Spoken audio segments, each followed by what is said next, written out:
आप कई सारे मामलों पे आप कहते हैं कि आप डिडक्शन ले सकते हैं, अगर खर्च करते हैं तो बिजनेस इनकम वाले, कंसल्टेंसी वाले डिडक्शन ले सकते हैं। लेकिन कई लोग ऐसे भी हैं जिनको ब्याज से मोटी आमदनी होती है अलग अलग स्रोत से, कई कमीशन के जरिए आमदनी कमाते हैं अलग अलग स्रोत से, तो वो अकेले हिसाब किताब रखना मुश्किल होता है, तो कई बार अकाउंटेंट रख लेते हैं या फिर कुछ ऐसे खर्च कर देते हैं। तो क्या ये इन मुद्दों पे जो खर्च होता है, अकाउंटेंट को पैसे देना, स्टाफ को पैसे देना, तो क्या उसको भी डिडक्शन के तौर पर क्लेम कर सकते हैं?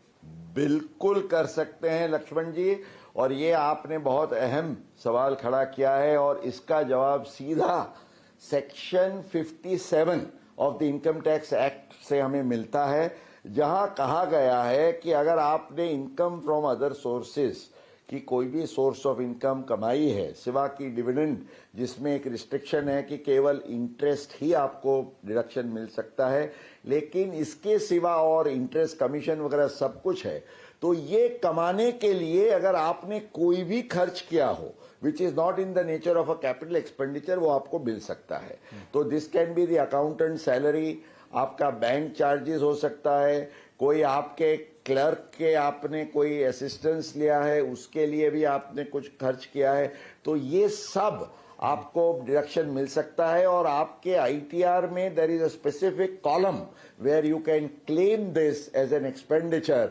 Under the schedule OS. तो हमारे दर्शकों के लिए अगर आपके पास ये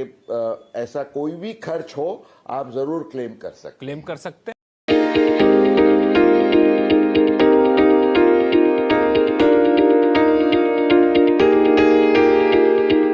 Subscribe and don't forget to press the bell icon to get notified whenever we upload a new video.